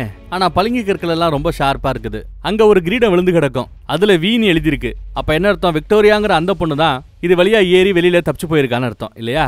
அப்படி மேல ஏறி போனவ அடுத்து இந்த மாதிரி மாட்டக்கூடிய பொண்கள் பயன்படுத்திக்கிட்டோமேன்னு மறுபடியும் அந்த கிரீடத்தை கீழே போட்டிருக்கிறா. அப்ப இந்த கிரீடத்தை பயன்படுத்தி தான் மேல ஏற முடியுங்கிறத இந்த பொண்ணு புரிஞ்சுக்கிறாங்க. ட்ரெஸ்ஸை நல்லா கிழிச்சு காலை நல்லா செருப்பு மாதிரி சுத்திக்கிறா காலில். அப்புறம் அந்த கிரீடத்தையே கைப்பிடி மாதிரி பயன்படுத்தி எவ்வளவு அழகா பிடிச்சு பிடிச்சு ஏறான்னு பாருங்க. கையிலையும் சுத்தி இருக்கிறா. பாறைகள் கொஞ்சம் ஷார்ப்பா இருக்கிறதுனால கையில துணி சுத்தி இருக்கிறா ஒரு கையில, இன்னொரு கையில பாறை, இன்னொரு கையில கிரீடம். அதுகளை பயன்படுத்தி நல்லா பாதி தூரத்துக்கு மேல போயிட்டா. இன்னும் பாதி தூரம் கடந்து போகணும். பார்த்தா கீழே டிராகன் வந்துருச்சுங்க. நம்ம பொண்ணு தப்பிச்சு போறா இல்லையா, அதையும் அண்ணாந்து பாத்துருச்சு. கண்ணு பாருங்க எப்படி விரியுதுன்னு. அந்த கூர்மையான கல்லு வேற உடஞ்சிருச்சு. கரெக்டா கீழே விழுந்ததும் வான்னு பழக்குது. விழுந்தா வாய்க்குள்ளேயே விழுகிறதுக்கு. ஆனா இன்னொரு பாறையில கைப்பிடிய போட்டு சேஃப் ஆயிட்டா. இன்ன பொண்ணு எஸ்கேப் ஆக பாக்குறியா அப்படின்னு கீழே இருந்து டிராகன் கேக்குது. இவ்வளவு உடனே வேக வேகமா மேல ஏறி போறா. ஒரு வழியா ஃபுல்லாவே ஏறி மேல வந்துட்டாங்க. மேப்ல பார்த்த பளிங்கு கற்கள் ஏரியா ஓவர். வெளிப்பக்கத்துல காத்து வீசுறது நல்லா பார்க்க முடியுது. இவ்வளவு ரொம்ப சந்தோஷமா வெளிப்பக்கம் வந்து பாப்பா. ஆனா அங்கதான் பிரச்சனை. மலையில அவ்வளவு உயரத்துல இருக்கக்கூடிய ஒரு இடர்பகுதி தான் அது. இவ்வளவு தூரம் வந்த விக்டோரியா அதுக்கு அப்புறம் எப்படி இங்க இருந்து தப்பிச்சு போகணுங்கிறத சொல்லல. அவளே இதுக்கப்புறம் தப்பிச்சு போயிருப்பாளான்னு தெரியல. கீழே விழுந்து தன்னைத்தானே வலிச்சிருக்கணும். மேப்ல சூரியனை பார்க்கலான்னு போட்டிருந்தது. நிஜம்தான், சூரியனை பார்க்கலாம். ஆனா இறங்கி தப்பிச்சு ஓடணுமே, போய் வாழணுமே. அதுக்கு வழி மலையில இருந்த ஒரு இடர்ல படத்தோட ஸ்டார்டிங் சீன்ல இவ ஏதோ ஒரு வெளிச்சத்தை பார்த்திருப்பால. கிட்டத்தட்ட அந்த வெளிச்சம் தான் இது போல. இந்த கேப்ல இருந்து வந்திருக்கும் போல. அப்புறம் கீழே பார்த்தா நிறைய குதிரையில யாரோ வர்றாப்புல தெரியுது. காப்பாத்துங்க காப்பாத்துங்கன்னு கத்துறா. காப்பாத்துங்கடான்னு கத்துனா டிராகன் வெளியிலேயே பறந்து வந்து இவளை கடிக்க பார்த்திருக்கோம். நல்ல வேலைங்க, இடரு கொஞ்சம் சின்ன இடங்கிறதுனால தப்பிச்சுட்டா. இவ பின்னாடி லேண்ட் ஆகி விழுந்தால டிராகன் கிட்ட இருந்து தன்னை காப்பாத்திக்க அந்த இடத்துல என்னமோ எழுதிருக்கு பாறையில, நாட் சேஃப். இந்த இடம் பாதுகாப்பு இல்லைன்னு எழுதிருக்கு. கீழே வீணு வேற எழுதிருக்கு. அப்ப விக்டோரியா தான் எழுதி வச்சிருக்கணும். இன்னும் கொஞ்சம் கீழே பார்த்தா அந்த விக்டோரியாவோட எலும்பே கிடக்குதுங்க. இதுக்கு மேல விக்டோரியா போக முடியாம இறந்து பணமா கிடக்குறா. டிராகன் என்ன சொல்லுதுன்னா 3 எடுக்கப்பட்டது. அப்ப 3 கண்டிப்பாக கொடுக்கப்பட வேண்டும் அப்படின்னு சொல்லுது அந்த டிராகன். வாயை திறந்து நெருப்ப அப்படியே கக்க போற சமயம் கீழே இருந்து நம்ம ஹீரோயினோட பேரை சொல்லி யாரோ கத்துறாங்க. சத்தம் கேட்டதும் நெருப்ப கக்காம டிராகன் அவங்கள நோக்கி பறந்து போகுது. யாரு என்ன ஏதுன்னு ஒரு எட்டு பாக்குறதுக்கு போகுதோ. கூத்த பாருங்க, சத்தம் வெளியில இருந்து கேட்கல, இப்போ குகைக்குள்ள இருந்து கேக்குது. குதிரையில வந்த வீரர்கள் அப்போ இவளை காப்பாத்துறதுக்காக குகைக்குள்ளேயே இறங்கி வந்துட்டாங்க போல தெரியுது. ஒரு 4 பேர் கூட. நம்ம மன்னரும் கூட வந்திருக்கிறவங்க சும்மா கூலிப்படதான் காசு கொடுத்து கூட்டியாந்துருக்கிறார். என் பொண்ணை காப்பாத்தி கூட்டிட்டு போனாதான் மீதி காசு தருவேங்கிறாரு. சரின்னு கூலிப்படையும் மன்னரோட சேர்ந்து பொண்ணை தேடிக்கிட்டு இருக்காங்க. இந்த பக்கம் மறுபடியும் அதே பளிங்கு பாறைகளுக்கு கீழே இவ இறங்கி வர்றா. அந்த பக்கம் நம்ம ஆட்கள் எல்லாம் எப்படி இறங்கினாங்க? ஒரு கயிறை வச்சு கட்டி கயிறை பிடிச்சிட்டு தான் கீழே இறங்கினாங்க இல்லையா? அவளோட சத்தத்தை கேட்டு இவ அந்த சத்தம் வந்த திசையை நோக்கி ஓடியாரா. அப்படி வர்ற வழியில பார்த்தா ஒரு இடத்துல தங்கமா கொட்டி கிடக்குது. ஃபுல்லா தங்கம். ஆனா அந்த தங்கத்துக்கு மத்தியில டிராகனோட முட்டை அறகுறையா உடஞ்சு போய் கிடக்குது. உள்ள இருந்த டிராகன் குஞ்சு இறந்து போய் இருக்குது. பக்கத்திலே இன்னும் 2 முட்டைகள் வேற அழிஞ்சு போய் கிடக்குது. டிராகன் சொல்லிச்சு பாத்தீங்களா, 3 எடுக்கப்பட்டது, பதிலுக்கு 3 கொடுக்கப்படணும்னு. டிராகனோட 3 முட்டைகளும் நல்லா பொறிஞ்சு வெளியில வர்ற அந்த சமயத்துலதான் மன்னர் இந்த பக்கம் வந்திருப்பாரு. டிராகன் குஞ்சுகளை கொன்னுட சொல்லி வீரர்களுக்கு உத்தரவு போட்டிருப்பாரு. வீரர்களும் அந்த டிராகன் குஞ்சுகளை குத்தி கொன்னு இருப்பாங்க. அதை பார்த்துதான் கோபத்துல நம்ம டிராகன் அவர்களை வேட்டையாட சுத்தி வரும். நெருப்ப கக்கி அவர்களை கொல்லும். மன்னர் அதுக்கப்புறம் சரணடைவாரு. எனக்கு உயிர் பிச்சை கொடுன்னு வேண்டி கேட்பாரு. கருணாகட்டுன்னு என்ன கேட்டாலும் தரேங்குது. மன்னரை பிடிச்சு அப்படியே கீழே தள்ளி, என்னடா பண்ணி வச்சிருக்கிற நீ? என் இனத்தையே அழிச்சிட்டியடா பாவி, உனக்கு மரணம் ஒரு எளிமையான தண்டனையா அமைஞ்சிரும். அதை விட கொடூரமான தண்டனை கொடுக்கணும். என் வழியை நீ உணரணும். இழந்த அந்த 3 பேருக்கு பதிலா உன் வம்சாவளியில 3 பெண் குழந்தைகளை எனக்கு பலி கொடுக்கணும்னு கேட்டிருக்கும் போல. இதையெல்லாம் நம்ம ஹீரோயின் தெரிஞ்சுக்கிறா. அங்க வீரர்கள் உள்ள வந்துட்டு இருக்காங்கல்ல, நிறைய கவசங்கள், நிறைய காலு கூட அங்கங்க செதறி போய் கிடக்கும். இவன் பாத்துறா. ஆனா அந்த ஆட்கள் பண்ற தப்பு என்ன? கத்துறாங்க. ஹீரோயினோட பேரை சொல்லி ஃபெலோடி ஃபெலோடின்னு கத்துறாங்க. இது டிராகனுக்கும் கேட்கும் தானே? டிராகன் வந்தா எல்லா பேரையும் வேட்டையாடும் தானே? டிராகன் கண்டிப்பா உங்க பொண்ணை கொண்டு இருக்கணும், வாங்க திரும்ப போயிடலான்னு கூலிப்பட சொல்லி பாக்குறானுங்க. சத்தம் கேட்டு வந்த டிராகன் ஒண்ணு ஒருத்தனை தூக்கி ஒரு பாறையில வீசி கொண்டுடுச்சு. இன்னொருத்தனை அந்தரத்துல இருந்து தூக்கி வீசி எறியும். கீழே விழுந்துருவான். ஆனா இன்னும் சாகாம இருக்கிறான். ஆனா டிராகன் பக்கத்திலேயே லேண்ட் ஆகி அவனை தான் கையாலேயே நசுக்கி கொண்டுடுச்சு. இப்ப தாங்க டிராகனை ரொம்ப க்ளோஸ் அப்ல பாக்குறோம். எப்படி இருக்குன்னு பாருங்க. அப்பா பார்த்து பயந்து போறார். இவர் மட்டும்தான் தனியா இருக்கிறாப்ல. ராஜ பரம்பரையை சேர்ந்தவங்களோட வாசத்தை வச்சே கண்டுபிடிச்சிரும் போல. எதுக்கே நீங்க வந்தேன்னு கேக்குது அந்த டிராகன். என் மகளுக்காக வந்தேங்கிறாப்ல. அவரு கையில கத்தி எடுத்துட்டு இவரால என்ன பண்ண முடியும் நிக்கிறார். ஓடி போய் குத்த பக்கத்துல வந்தா வாளை வச்சு அப்படியே தலைகீழா தொங்க விட்டுருச்சு. கத்தி வேற கீழே குத்திக்கிட்டு நிக்குது. ஹீரோயின் பக்கத்துல வந்துட்டாங்க. ஒளிஞ்சிருந்து என்ன நடக்குதுன்னு பாக்குறாங்க. உங்ககிட்ட மண்டிக்கிட்டு கேட்டுக்கிறேன்னு கெஞ்சுறாரு. உடனே வால்ல இருந்து ரிலீஸ் பண்ணிடுது. என்கிட்ட நீ கருணையை எதிர்பார்க்க வேண்டியது இல்ல, உன் பொண்ணை கூப்பிடு அப்படிங்குது. பொண்ணு டிராகனோட பின் பக்கத்துல ஓடியாந்துட்டு இருக்கா. பாறைக்கு பின்னாடி சேஃபா இருக்கிறா. என் பொண்ணை கூப்பிடணுமா? அப்ப என் பொண்ணு இங்க உயிரோட தான் இருக்கிறாளா அப்படின்னு அப்பாவுக்கு சந்தோஷம். பக்கத்துல அவளோட வாடை எங்கேயோ வருது. எங்கேயோ ஒளிஞ்சிருந்து நடக்கிறத பாத்துக்கிட்டு இருக்கான்னு டிராகனும் சொல்லுதுங்க. கூப்பிடு அவளை அப்படின்னு அப்பனை மிரட்டினா இவன் கூப்பிட மாட்டேங்கிறான். கூப்பிடல கொன்னுடுவேன்னு மிரட்டுறாப்ல. மகளே கேக்குதா அப்படின்னு இவ கேட்கிறாரு. சுத்தி முத்தியும் டிராகன் பாக்குது. இது ஒரு டிராப்பு, தன்னை பிடிக்கிறதுக்காக டிராகன் செய்யற செயல்னு அதை புரிஞ்சுக்கிட்டு இவ வரமாட்டேங்கிறா. நான் ஒரு பெரிய தப்பு பண்ணிட்டேன், உன்னை இந்த குடும்பத்துக்கு நான் கட்டி கொடுத்துருக்க கூடாது, என்ன மன்னிச்சுக்கன்னு மன்னிப்பு கேட்கிறாரு. பஞ்சத்துல இருக்கிற என் மக்களுக்காக தெரிஞ்சேதான் ஒன்னு அவங்களுக்கு நான் கட்டி கொடுத்தேன். உன் உயிருக்கு கிடைக்கிற தங்கத்தை வச்சு நான் வாழணும்னு நினைச்சேன். ஆனா உன்னை விட்டுட்டு வாழ முடியாதுங்கிறத அப்புறம் தான் தெரிஞ்சுக்கிட்டேன். என்ன மன்னிச்சிருங்கிறாப்ல. உன்கிட்ட வர சொல்லிடு டிராகன் மிரட்டுது. கடைசியா சொல்றேன், சொல்றதை செய் இல்ல கொன்னுடுவேன்னு மிரட்டுது. மகளே கேள், நான் சொல்வதை கேள். நான் உன்னை அப்பேன், உன் அப்பன் பேச்ச கேளு. நான் உனக்கு உத்தரவு விடுறேன், இங்க வரவே வராத, எனக்கு என்ன நடந்தாலும் இங்க வராத அப்படிங்குது. யாரு சொல்றா? அப்பா சொல்றாரு. அப்படி உடனே அவரோட உடம்புல தன்னோட நகத்தை அப்படியே கொஞ்சம் கொஞ்சமா உள்ள இறக்கி எப்படி டார்ச்சர் பண்ணுதுன்னு பாருங்க. அத தாங்கிக்க முடியாம பொண்ணு வேண்டா அப்படின்னு கத்துறா. சத்தம் கேட்டது நிப்பாட்டிடுது டிராகன். அப்புறம் பாறை பக்கத்துல மறுபடியும் போய் ஒளிஞ்சுக்கிறா. ஆனா வாளோட இந்த பகுதி இந்த பக்கம் வரும். நல்ல வேலை ஜஸ்ட் மிஸ். அதுக்குள்ள இன்னொருத்தர் கூலிப்படையோட தலைவன் ஒருத்தன் ஒளிஞ்சுக்கிட்டு இருந்திருப்பான். அவனோட கால்ல இருந்து பாறைகள் விழுந்து அந்த சத்தம் கேட்கும். அந்த சத்தத்தை நோக்கி டிராகன் பறந்து போகுது, கற்கள் விழுந்த இடத்தை நோக்கி. அதுக்குள்ள இவ ஓடி போய் தன் அப்பாவை பாக்குறா. அவ்வளவுதான், இதுக்கப்புறம் அப்பாவை காப்பாற்ற முடியாது, ஆல்ரெடி நிறைய ரத்தம் போயிடுச்சு. அப்பாவுக்கு இடி ஆயிப்போச்சேன்னு அழுகிறா பாவம். கயிறு போட்டு தான் நாங்க இறங்கி வந்தோம், கயிறை பிடிச்சு நீ ஏறி போயிடு, உனக்காக உன்னோட சித்தியும் உன் தங்கச்சியும் காத்துக்கிட்டு இருக்காங்க, கப்பல்ல வெயிட் பண்ணிட்டு இருக்காங்கன்னு சொல்றாப்ல. கடைசியா ஒரு தடவை மன்னிப்பு கேட்டுட்டு பொண்ணுகிட்ட இருந்து ஒரு முத்தத்தை வாங்கிட்டு பாவம் மனுஷன் இறந்தும் போயிடுறாருங்க. டிராகன்கிட்ட பறந்து வந்துட்டு இருக்குது. அந்த கூலிப்படையாலும் ஓடி ஒளிஞ்சுக்கிட்டு இருக்கிறான். நல்ல சமயம் தான், விறுவிறுன்னு ஓடி அந்த கைத்தை பிடிச்சு மேலே ஏறி போகலாம் முயற்சி பண்றா. சத்தமில்லாம மேலே ஏறுறா. அந்த பக்கம் அந்த கூலிப்படை தலைவன் ஒளிஞ்சுக்கிட்டு இருந்த இடத்த டிராகன் பாத்துருச்சுங்க. ஆனா திரும்பி பார்த்தா கைத்துல இவ ஏறிக்கிட்டு இருக்கிறதையும் பாத்துருச்சு. கூலிப்படை தலைவனை விரலால நசுக்கியே கொன்னுடுச்சு. படு வேகமா இவளை நோக்கி பறந்து வந்துட்டு இருக்குது. பக்கத்துல வந்துருச்சு. நெருப்பு அப்படியே இவளை நோக்கி கக்கிட்டு இருக்கும். இவ விறுவிறுன்னு கைத்துல ஏறி ஒரு வழியா அந்த பக்கம் ஓடியாந்துடுறா. குகையில நெருப்ப விடுவாங்க. ஆனாலும் அதையும் தாண்டி இடர் வழியா எஸ்கேப் ஆயிட்டா. சின்ன இடர் தான், டிராகன் இந்த வழியா வர முடியாது. ஓடியாந்து ஒரு வழியா வெளியில வந்துட்டாங்க. வீரர்கள் வந்து அந்த குதிரையிலேயே ஏறி அங்க இருந்து தப்பிச்சு ஓட பாக்குறா. டிராகன் மேல இருந்த இன்னொரு பெரிய கேப் வழியா இப்ப வெளியிலேயே பறந்து வருதுங்க. வெட்ட வெளியில எப்படி தன்னை காப்பாத்திப்பா? உஷாராயி குதிரையை அந்த பக்கம் ஓட விட்டு அங்க இருந்த ஒரு 3 பாறைகளோட இடர்ல போய் ஒளிஞ்சுக்கிறா. டிராகன் வானத்துல அந்த குதிரையே ஃபாலோ பண்ணி ஓடி வந்துட்டு இருக்குது. நெருப்பு விட்டு அந்த குதிரையும் அழிச்சிருச்சு. அப்புறம் வானத்திலேயே எங்க அந்த பொண்ணை காணோன்னு தேடி பாக்குது. இவ ஒளிஞ்சிட்டு இருக்கிற இடம் அதுக்கு தெரியல.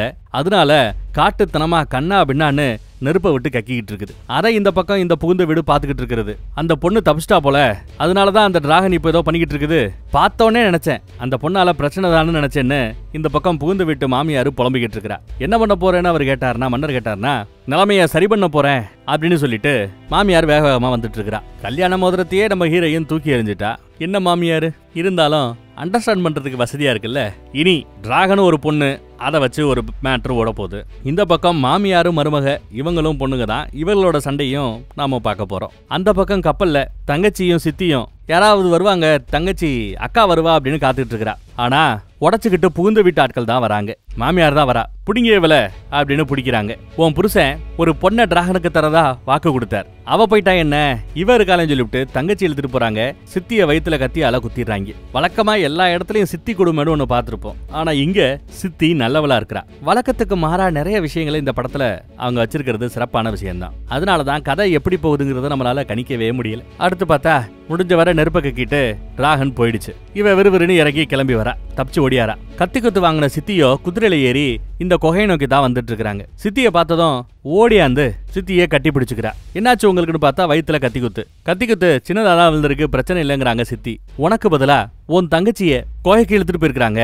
உன் தங்கச்சியை காப்பாத்தணும்னு சித்தி வராங்க. பிரச்சனை இல்ல, நான் தங்கச்சியை காப்பாத்துறேன். இந்த கத்தி குத்து நிலைமையில உங்களால எதுவும் செய்ய முடியாதுன்னு சொல்லிட்டு இவ குதிரையில ஏறா. உங்க அப்பா என்னாச்சுன்னு கேட்டா இறந்துட்டதா சொல்லி வருத்தப்படுறா. சரி போ, உன் தங்கச்சியை காப்பாத்துன்னு குதிரையில அக்காவை அனுப்பிச்சு வைக்கிறாங்க சித்தி. மேல இங்க மாப்பிள்ள ரெடி, மாமியார் ரெடி. பொண்ணை வலுக்கட்டாயம் வளர்த்துட்டு வராங்க தங்கச்சிய.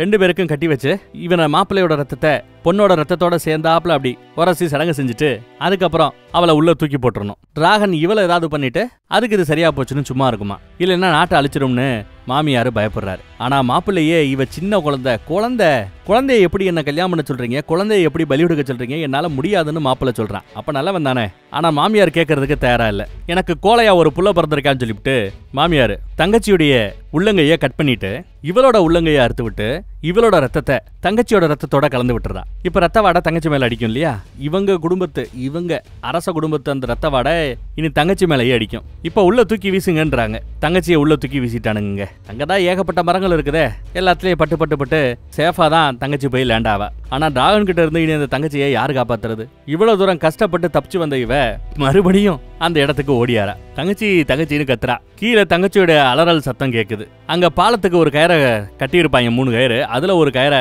அவுத்து கீழே தொங்க விட்டு அதை பிடிச்ச கீழே இறங்கிடுறா. இந்த கயிறை பிடிச்சோம் நம்ம நல்ல மேல ஏறிக்கலாம். அங்க பார்த்தா டிராகன் இப்போ தங்கச்சிய தான் கையில பிடிச்சு அப்படியே பறந்து போய்கிட்டு இருக்குது. இப்ப எல்லாமே அவளுக்கு பழக்கம் தானே. ஓடியாந்து ஒரு தவறா புழுக்களை பிடிச்சுக்கிறா, ஒரு மூட்டை கட்டிக்கிறா. அங்க இருந்த சாக்கடை மாதிரி தண்ணி இருக்கும்ல, அதை எடுத்து தான் உடம்பு முழுக்க பூசிக்கிறா. அது டிராகனோட மூத்திரம் போல. இனிமே இவ உடம்புல இருந்து ஸ்மெல் வராது. அப்புறம் அங்கங்க விழுந்து கிடந்த கவசங்கள் இருக்குல்ல, பழைய இறந்து போன வீரர்கள், அவர்களோட கவசத்துல எடுத்து மாட்டிக்கிட்டு அப்பாவோட கத்தியை எடுத்துக்கிறா.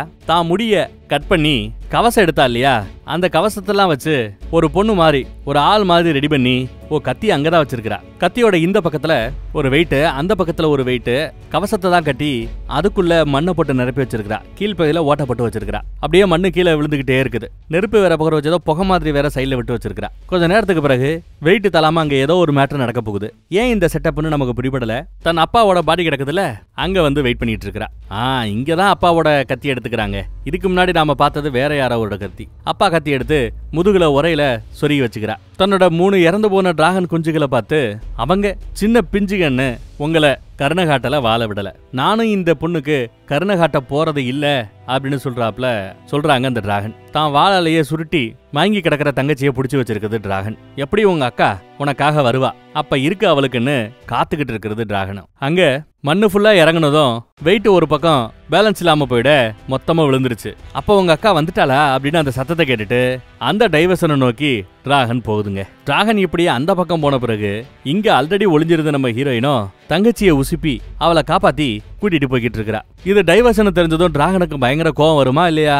கோவம் வருது. ஆனா அங்கிட்டு தங்கச்சியால ரொம்ப வேகமா ஓட முடியல. நீ ஒரு இடத்துல சேஃபான இடத்துல ஒளிஞ்சுக்கோ, அந்த டிராகன் கிட்ட உண்மையை சொல்லி ஆகணும்னு நம்ம ஹீரோயின் சொல்றாங்க. சுத்தி முத்தி தேடி பார்த்துட்டு இருக்கும்போது பின்னாடி திரும்பி பார்க்கலாமேன்னு டிராகன் திரும்பும். பார்த்தா டிராகனுக்கு பின்னாடியே ஒளிஞ்சிருந்து கத்திய வச்சு கரெக்டா காத்துக்கிட்டு இருப்பா. டிராகனோட கண்ணு கத்திக்கு பக்கத்துல வந்து நிக்குங்க. விட்டா கண்ணுல சுருகி குருடாக்கிற முடியும். மாட்டிக்கிட்டான்னு டிராகனும் அப்படியே அசையாம இருக்குது. என்ன உன்னால கொல்ல முடியாது, இந்த கத்திய வச்சு இங்க குத்துனா அப்படிங்கிறது சொல்லுது. உண்மைதான். ஆனா உன்னை குருடாக்கிற முடியுமேன்னு இவ மிரட்டுறா. உன்னை எப்படி அவங்க ஏமாத்தினாங்களோ அதே மாதிரிதான் நானும் ஏமாத்தப்பட்டிருக்கிறேன்னு இவ சொல்லுவா. நீ அந்த பணக்கார தேசத்தோட மக்களை போய் தாக்குறதுனாலதான் மன்னர் வீரர்களோட ஒன்ன தாக்குறதுக்கு வந்ததா அவங்க சொன்னாங்கிறா. ஆனா அது பொய். நான் அப்படி எங்கேயும் போய் தாக்கல. காரணமே இல்லாம அவர் தான் என்ன கொல்றதுக்காக இங்க வந்தாருன்னு டிராகன் சொல்லும். உன்னோட 3 குஞ்சுகளையும் அவங்க கொண்டாங்கிறது எனக்கு தெரியுங்கிற இந்த பொண்ணு. என்ன அவர்களுங்கிற? நீங்க தானே கொண்டீங்கன்னு டிராகன் பேசும். உன் இனம்தான், உன் ரத்தம் தான் கொன்னுச்சுன்னு சொல்லும். இல்ல அங்கதான் நீ தப்பு பண்றேன்னு டிராகன் கிட்ட சுட்டி காட்டுறா இவ. என் மகள் தான் என் இனத்துல கடைசி, அவங்க இறந்துட்டாங்க. அதே மாதிரி உங்கள் இனத்திலையும் கடைசி வரை எல்லாரையும் கொண்டுகிட்டு தான் இருப்பேன்னு டிராகன் சொல்லுது. அங்கதான் நீ தப்பு பண்ற, நான் ஒன்னும் அவர்களோட பிள்ளைங்க இல்லைன்னு இவ சொல்லுவா. இல்ல பொய்ன்னு சொல்லுது டிராகன். கக்க வந்தா நெருப்ப இவளை சாடிக்க வந்தா வாய்க்குள்ளேயே கத்திய வச்சு ஒரு குத்து குத்திடுறா. அறகுறையா உடம்புல நெருப்பு பட்டிருக்கும், ஆனா பின்னாடி இருந்தது தண்ணியா, தண்ணிக்குள்ள விழுந்துட்டா. அந்த பக்கம் வாய்க்குள்ள குத்துன கத்திய எடுத்து வீசிடுறா. இருந்தாலும் டிராகனுக்கு வாயில ஒரு பெரிய கத்தியால ஒரு காயம் ஏற்பட்டிருக்கு, அதை மறுக்க முடியாது. அப்புறம் நம்ம ஹீரோயின் நீந்தி மேல வந்துடுறா. உடம்பெல்லாம் எரிஞ்சிருக்கும், கத்துவா வழியில. அதை பார்த்துட்டு தங்கச்சி அங்கிருந்த ஒரு கத்திய அக்கா பக்கத்துல அப்படியே வீசி எறிகிறா. அந்த கத்தியை எடுக்க ஓடுனா நடுவுலயே டிராகன் இவளை பிடிச்சிருச்சுங்க. தன் விரலுக்கு நடுவுல அவளை பிடிச்சு நிப்பாட்டிடுச்சு. என் பிள்ளைங்க எப்படி செத்தாங்களோ அது இனி உனக்கு புரியும்னு சொல்லிவிட்டு டிராகன் இவளை கொல்ல பாக்குது. விரல் நகத்தால சைடுல குத்தி வலிய உண்டாக்குது. ஏற்கனவே டிரெஸ்ஸுக்குள்ள கத்திய ஒளிய வச்சிருப்பால, அந்த கத்தியை எடுத்து டிராகனோட ஒரு கண்ணையே குத்தி ஒரு கண்ணை குருடாக்கிட்டா. ஒரு கண்ணுல இருந்து அப்படியே ரத்தம் ஒழுகிட்டு இருக்கும். கையில வாழையும் எடுத்துக்கிறா. அறகுறையாத்தான் டிராகனுக்கு கண்ணு தெரியுது. ஓடியாந்து அது வாய் திறக்கிறதுக்குள்ள கீழே புகுந்து வந்து டிராகனோட நெஞ்சு பகுதியில ஒரு குத்து குத்துறா. உடனே டிராகன் கையை எடுத்துட்டு வந்து இவளை பிடிக்க பார்க்கும். பிடிச்சிருச்சு. நம்ப மாட்டேன், உன் ரத்த வாடை உன்னை காட்டி கொடுத்துருன்னு சொல்லிடுச்சு. கடிக்க வரும்போது பிடிச்சிருக்கிற அந்த கைய கத்தி கையில தானே இருக்குது, கத்தியை வச்சு ஓங்கி ஒரு குத்து, ஒரு அழுத்து, வலி தாங்காம வீசி எரிஞ்சிருது டிராகன். குத்தி இருந்துச்சு இல்லையா, அதையும் உருவி போட்டுருச்சு டிராகன். நிராயுத பாணியா நம்ம பொண்ணு இங்க விழுந்து கிடக்குறா. டிராகனுக்கு பிறந்தது 3மே பெண் குஞ்சுக. அதனாலதான் கொன்ன இவங்களோட குடும்பத்துல இருந்து பெண் குழந்தைகளா பலி கேட்டிருக்கும் டிராகன். அங்க மாமியார் கூட பிறந்த 2 பேரு, சின்ன மாமியா பெரிய மாமியான்னு 3 பேரு அக்கா தங்கச்சியே இருக்கிறாங்க. நாட்டுக்காக அவங்க தான் தான் உயிரை தியாகம் பண்ணிருக்கணும். ஆனா அதுக என்ன ட்ரிக் பண்ணிருச்சுக, தங்களை அது பலி கொடுக்காம தன் பிள்ளைகளுக்கு மருமகளை வர வச்சு அவளுகளை தன் ரத்தத்தை அப்படி தடவி விட்டு ஏமாத்திக்கிட்டு இருக்காளுக இத்தனை நாளா டிராகனை. சொன்னாலும் இந்த டிராகனுக்கு இளவு எதுவும் புரிஞ்சு தொலைய மாட்டேங்குது. இன்னும் ஒரு 10 அடி தூரத்துல கத்தி ஒண்ணு கிடக்குது. ஆனா டிராகன் பக்கத்துல நெருங்கி வந்துருச்சு. அதோட மூச்சு காத்தே எப்படி புயல் மாதிரி வீசுதுன்னு பாருங்க. விதியை ஏத்துக்க, உன் மரணத்தை ஏத்துக்க தயாராரு சொல்லிட்டு டிராகன் பக்கத்துல வருது. உன்ன மாதிரியே நானும் கொஞ்ச நாள்ல தனியாவே இறந்து போவேன், நம்மளாம் ஒரே மாதிரி தான் சொல்லிட்டு டிராகன் இன்னும் பக்கத்துல வந்துருச்சுங்க. ஆனா நம்ம ஹீரோயினோ இல்லங்கிறா. எனக்கு பின்னாடி ஒரு ராணுவமே இருக்குது, இதுக்கு முன்னாடி உன்னால கொலை செய்யப்பட்ட அப்பாவி பெண்களோட ஆன்மாதான் என் ராணுவம் அப்படின்னு சொல்லுது இந்த பொண்ணு. உன் இனத்துல அப்பாவிகள்னு யாருமே இல்லைன்னு டிராகன் சொல்லும். நல்லா இதுக்கு முன்னாடி வந்த சீனை நோட் பண்ணி பாருங்க. எடிட்டரே மறுபடியும் ரீவைண்ட் பண்ணி அந்த சீனை போட்டு விடு. டிராகனோட மூச்சு காத்து வீசும்போது அந்த காத்து புயல் மாதிரி லைட்டா வீசி எதுக்க பாம்பு அப்படி வாயை தூக்கிக்கிட்டு இருந்தா எப்படி இருக்கும் படம் எடுத்து நின்னா, அந்த மாதிரி செட்டப்ல இங்க ஒரு பாறை தூண் இருக்கும். அது மேல அந்த காத்து படும்போது காத்து அப்படியே அந்த பாறையில பட்டு பாறை அப்படி சுழல் மாதிரி இருக்குது. அதனால பட்டு திரும்ப ரிட்டர்ன் வரும் காத்து. அதை பார்த்து விட்டு தான் அது பக்கத்துல நம்ம ஹீரோயின் வந்து இப்ப நிக்கிறா. இவளோட எதிர்பார்ப்பு என்னன்னா, டிராகன் நெருப்ப விடும்போது இந்த பாறையில பட்டு காத்து மாதிரியே நெருப்பும் ரிட்டர்ன் அடிக்கும். அது அந்த டிராகனையே எரிக்கும்னு நினைச்சிட்டு இருக்கா. அதனாலதான் அந்த ஸ்பாட்டை செலக்ட் பண்ணி வெயிட் பண்றா. முடிச்சு விடுங்கிறா. உன் நெருப்ப கக்கி என்ன கொலை பண்ணுங்கிறா. என்ன காத்துட்டு இருக்கிற, நெருப்ப கக்கு, என்ன சுட்டு எரி அப்படின்னு அப்படியே தூண்டி விடுறா. ஏன்னா இந்த இடத்துல கைய வச்சோ நசுக்கியோ நகத்தால குத்தியோ வாயால கடிச்சோ கொன்னா கூட டிராகனுக்கு இது ரிவிட் அடிக்காது. ஆனா இவ திரும்ப திரும்ப நெருப்பால கக்கு, என்ன எரி, என்ன பஸ்மமாக்குன்னு சொல்றதுனால காண்டான அந்த டிராகன் அப்படியே நெருப்பெடுத்து ஒரு கக்கு கக்கும் பாருங்க, எகிரி குதிச்சிருவா. அந்த பாறையில பட்டதும் பட்டு ரிவர்ஸ் ஆகி அந்த எரி மேல நெருப்பு மாதிரி அந்த டிராகன் மேலேயே பட்டுருங்க. இன்னொரு பக்கம் கண்ணு, வாயி, சைடுன்னு எல்லா பக்கமும் நெருப்பு படுது, பொசுங்கிட்டு இருக்கு. ஒரு ஸ்டேஜ்ல அதுவே முடியாம மயங்கி விழுந்துருச்சு. என்ன ஸ்கெட்ச் போடுறா பாத்தீங்கல்ல. இன்னும் முழுசா அது சாகல. கையில கத்தி எடுத்துட்டு அதை சாடிக்கிறதுக்காக இவ தயாரா இருக்கிறா. டிராகனோட பக்கத்துல வர டிராகன் அந்த ஒத்த கண்ணை திறக்கும். என் உள்ளங்கையில இருக்கிற இந்த வெட்டப்பார், என் தங்கச்சியோட உள்ளங்கையிலையும் இதே மாதிரி வெட்டு இருக்கும், நல்லா உத்து பாருன்னு க்ளோஸ்அப்ல வந்து காட்டுறா. இதுவரை இங்க ரீசெண்டா இறந்து போன எல்லா பெண்களோட கையிலையுமே இந்த உள்ளங்கை காயம் இருக்கும். நீ பழிவாங்க வேண்டிய அவங்கெல்லாம் அவர்களோட கையில ஒரு கத்தியால விரசல போட்டுவிட்டு அவர்கள் ரத்தத்தை எங்களோட உடம்புல காயத்துல அப்படி நல்லா போட்டு நல்லா கசக்கி விட்டுறாளுங்க. அவர்களோட ரத்தம் எங்க ரத்தத்தோட கலந்துருது. அந்த ரத்த வாடையை வச்சுதான் உன்னை ஏமாத்திட்டு இருந்தாங்க. அந்த ரத்தத்தை தான் நீ ஸ்மெல் பண்ணி எங்களை தப்பா நினைச்சுக்கிட்டு எங்களையே வேட்டையாடுற. அவர்கள் உன்னை ஏமாத்திட்டாங்கன்னு சொல்றா. நீயும் அவங்கள மாதிரியே பாவி மகள்களை தான் கொண்டு குவிச்சுக்கிட்டு இருக்கிற தெரியுமா அப்படின்னு தப்ப சுட்டி காட்டுறா. டிராகனோட நிலைமை எப்படின்னு யோசிச்சு பாருங்க. அப்படியா, நான் தப்பு பண்ணிட்டேனா, அப்ப பேசாம என்ன கொன்னுடு, இந்த மாதிரி ஆட்கள் வாழ வேண்டியது இல்ல, என்ன கொன்னுடுன்னு சொல்லுது. தன்னோட மரணத்தை கண்ணை மூடிக்கிட்டு ஏத்துக்க டிராகன் தயாரா இருக்குது. கத்தி எடுத்துட்டா, ஓங்கிட்டா, குத்துனா டிராகன் செத்து போயிடும். ஆனா டிராகன் மேல குத்தல. வேண்டாம், இதுவரை இந்த குகையில இறந்த உயிர் பலி போதும், சுய முடிவு தான் எடுக்கணும். நீ சொல்லி நான் கொல்ல வேண்டிய அவசியம் இல்லைன்னு சொல்லிவிட்டு இனி உயிர் பலி வேண்டாம் சொல்லிவிட்டு அந்த பக்கம் போறா. போய் அங்க இருக்கக்கூடிய வெளிச்ச புழுக்களை புடிச்சிட்டு வந்து டிராகனோட காயம்பட்ட இடத்துல எல்லாம் புழுக்களை விடுறா. இப்படி கொஞ்சம் கொஞ்சமா புழுக்களை போட்டு டிராகனை காப்பாத்திடுறாங்க நம்ம ஹீரோயின். இத டிராகனே எதிர்பார்த்திருக்காது, நாமளும் எதிர்பார்த்திருக்க மாட்டோம்ல. சாக கடந்த அந்த டிராகனை நம்ம ஹீரோயின் காப்பாத்திட்டான்னு நம்பலாம். அதே சமயம் இந்த பக்கம் பார்த்தா ஏற்கனவே 2 பலி கொடுத்துருப்பாங்களா, 3வது பலிக்காக 3வது பொண்ணுக்கு இங்க கல்யாண மோதிரத்தை மாட்டுறாங்க. அதே சமயம் ஒரு காயின் மட்டும் இந்த பக்கம் உருண்டு வந்துகிட்டு இருக்குது. இவர்களோட அரசாங்க நாணயம் ஒண்ணு, எந்த பொண்ணெல்லாம் உள்ள தூக்கி போட்டாங்களோ கூடவே இந்த நாணயத்தையும் தூக்கி போட்டிருப்பாங்க. அந்த நாணயம் தான் இப்போ திருப்பி இவங்க கிட்டயே உருண்டு வந்து விழுகுது. அதான் மாமியார் பாக்குறா, என்னது இது பாறைக்குள்ள போட்டது இங்க எப்படி அப்படின்னு யோசிச்சா நம்ம ஹீரோயின் சும்மா சிங்கம் மாதிரி இவங்க முன்னாடி வந்து நிக்கிறாங்க. எல்லா பேரும் மிரண்டு போறாங்க. 1க்கு 2 தடவை மாட்டி விட்டோம், அப்பையும் தாண்டி உயிரோட வந்துட்டாலேன்னு அவங்களுக்கு எல்லாம் ஆச்சரியம். மாப்பிள்ள வந்து என்ன நம்பு, அம்மாவோட கட்டாயத்தின் மேல தான் பண்ணேன், ராத்திரியெல்லாம் தூக்கம் இல்லைன்னு. அப்ப என் தங்கச்சியாவா நீ காப்பாத்திருக்கணும்ல, அவளையும் தானே தூக்கி போட்டீங்கன்னு சொல்லிட்டு முன்னாடி வரா. என்ன அந்த பொம்பளை கிட்ட போய் கெஞ்சிக்கிட்டு இருக்கிற, நம்ம கிட்ட எவ்வளவு வீரர்கள் இருக்கிறாங்க, நம்ம எவ்வளவு பெரிய ஆளு, இவெல்லாம் ஒரு ஆளானு மாமியார் பேசுவா. நல்ல வேலை கல்யாணம் நடக்கிறதுக்குள்ள இந்த பொண்ணையும் நம்ம ஹீரோயின் காப்பாத்திடுறாங்க. இதுதான் 3வது ஆளான்னு கேட்டா ஆமா, மாப்பிள்ள சொல்றாப்ல இதுதான் 3வது பலி. இவளையும் பலி கொடுத்துட்டா அதுக்கப்புறம் எனக்கு பிடிச்ச ஒரு பொண்ணை நான் கட்டிப்பேன், அவங்க மூலமா நான் குழந்தை பெத்துப்பேன், எங்க வம்சம் மட்டும் நல்லபடியா அடுத்தடுத்து வாழ்ந்துகிட்டே இருக்கும். வெளியாட்களை தான் நாங்க ஏமாத்தி அந்த டிராகனுக்கு பலி எடுக்கிறோம்னு வெள்ளந்தி பயப்படல, எல்லாத்தையும் அப்படியே ஒப்பிக்கிறான். இங்க கல்யாணம் நடக்கிறதுனால இந்த 3வது பொண்ணோட குடும்பமும் இங்க இருக்கும்ல. இந்த பொண்ணை பார்த்துட்டு இந்த பொண்ணோட குடும்பமும் இங்க இருப்பீங்க, குடும்ப குட்டிகளை கூட்டிட்டு இங்க இருந்து தப்பிச்சு போயிடுங்கன்னு நம்ம ஹீரோயின் இந்த மணப்பெண்ணையும் காப்பாத்திடுறா. மணப்பெண்ணோட சொந்த பந்தம் எல்லாம் அங்க இருந்து கிளம்பி போயிடுறாங்க. இங்க இருக்கிற எல்லா பேருக்கும் தப்பிச்சு போறதுக்கு ஒரு வாய்ப்பு தரேன், போயிருங்க தப்பிச்சுன்னு சொன்னா அங்க கஷ்டத்துக்கு வேலை பார்த்துட்டு இருப்பாங்கல்ல வேலைக்கார குடும்பம், வேலைக்கார ஆட்கள், அவங்கெல்லாம் வேற அங்க இருந்து உயிரை காப்பாத்திக்கிறதுக்காக தப்பிச்சு ஓடுறாங்க. ஆனா மீதி ஆட்கள் இந்த குடும்பத்துக்கு ரொம்ப நெருக்கம், இதுகளுக்கு லாயலா இருக்குங்கல்ல அந்த ரத்த பந்தம், அவங்க மட்டும்தான் இங்க கூடி இருக்கிறானுங்க. பயந்து ஓடுன்னு சொன்னா நாங்க பயந்துருவோமா அப்படின்னு கேட்கிறா மாமியா. அந்த டிராகன்கிட்ட இருந்து தப்பிச்சு வந்தா நீங்க பெரிய ஆட்களா, உங்களை கண்டு பயப்படணுமா அப்படின்னு கேட்பாங்க மாமியார். என்ன கண்டு நீங்க பயப்பட வேண்டாம், ஆனா இவளை கண்டு நீங்க பயப்படணும்னு சொன்னா அந்த பக்கம் டிராகன் வந்து லேண்ட் ஆகுதுங்க. இப்ப பயந்து ஓடுவானுங்க. இவங்களோட ரத்த வலி சொந்தங்கள் இல்லாதவங்க எல்லாம் பயந்து ஓடுறாங்க. சும்மா வந்து கொலவரியோட ஒரு கத்து கத்துது. இனி டிராகன் இவங்களை பாத்துக்குன்னு சொல்லிட்டு இவளும் கிளம்பி போயிடுறா. நெருப்பை எடுத்து ஏமாத்திக்கிட்டு இருந்த இந்த பரம்பரை மேல அப்படியே வீசுதுங்க. மாமியா எப்படி எரிஞ்சு சாகுறான்னு பாருங்க. தலையில போட்டிருந்த அந்த கிரீடம் தங்க கிரீடம் இல்ல, நெருப்போட உஷ்ணம் தாங்காம அவன் உடம்பு முழுக்க அப்படியே ஒழுகுது. மீன்வேல் சதையெல்லாம் எரிஞ்சிருது, மொத்தமா காலி. சொல்ல போனா அந்த அரண்மனையே காலி ஆயிடுச்சுங்க. மொத்தமா எரிஞ்சு சாம்பல் ஆகிட்டு இருந்தா இந்த பக்கம் நம்ம ஹீரோயின் சிங்க நடக்கிறா. அதே சமயம் மேல எரிச்சு விட்ட பிறகு அந்த டிராகனும் சும்மா கர்ஜிச்சுக்கிட்டு தான் நிழல்ல தனக்கு உதவி பண்ண நம்ம ஹீரோயினை நடக்க விட்டு அழகு பாக்குது அந்த டிராகன். பாப்பா ஆர்ப்பரிக்க வைக்கிறதுல பிரம்மாண்டம். சித்தி மேல இவங்களுக்கு முழு நம்பிக்கை வந்து கட்டி பிடிச்சுக்கிறாங்க. ஏற்கனவே இவர்களுக்கு வாக்கு கொடுத்தபடி தானியம், மக்களுக்கு தேவையான பஞ்சத்தை போக்குறதுக்கு தேவையான ஐட்டங்கள் எல்லாம் அடுத்த 2-3 பனி காலத்தையும் தாக்க பிடிக்கக்கூடிய அளவுக்கு சரக்குகளை கப்பல்ல ஏத்திட்டு கப்பல் புறப்பட்டு போகுது. எங்க போறோன்னு கேட்டா வீட்டுக்கு போறோன்னு இவ சொல்றா. தான் மட்டும் தனியா போகல, கூடவே அந்த டிராகனையும் தான் ஏரியா பக்கம் கூட்டிட்டு போறா. செத்து போன தன்னோட 3 குஞ்சுகளுக்கு பதிலா தனக்கு உதவி பண்ண இவளையே தன் பொண்ணா நினைக்க ஆரம்பிச்சிருச்சு போல அந்த டிராகன். ஏன்னா டிராகனையே கொல்லும் அளவுக்கு வலிமை கொண்டவ. டிராகன்னாலே வலிமை தானே, அந்த வலிமை இருக்கிறதுனால தான் பொண்ணு மாதிரி டிராகனும் ஏத்துக்குச்சு. இனி இவங்க 2 பேரும் சேர்ந்து என்னென்ன அட்டகாசம் பண்ண போறாங்களோ பயங்கரமா இருந்ததுல. வேற ஒரு நல்ல கதையில மறுபடியும் சந்திப்போம். இந்த மாதிரி கதைகள் இருந்தா, நான் பேசாத கதைகள் ஏதாவது இருந்தா கமெண்ட்ல சொல்லுங்க. எல்லாரும் பார்த்த புளிச்சு போன பழைய படங்களை ரெக்கமெண்டேஷன் பண்ணி கமெண்ட் போட வேண்டாம். இந்த மாதிரி ரொம்ப ரேரான அங்கங்க கிடைக்கக்கூடிய அற்புத கதைகளை கமெண்ட்ல கேளுங்க. பிடிச்சிருந்தா பார்த்தா கண்டிப்பா அதை பத்தி பேசுவேன். தேங்க்யூ.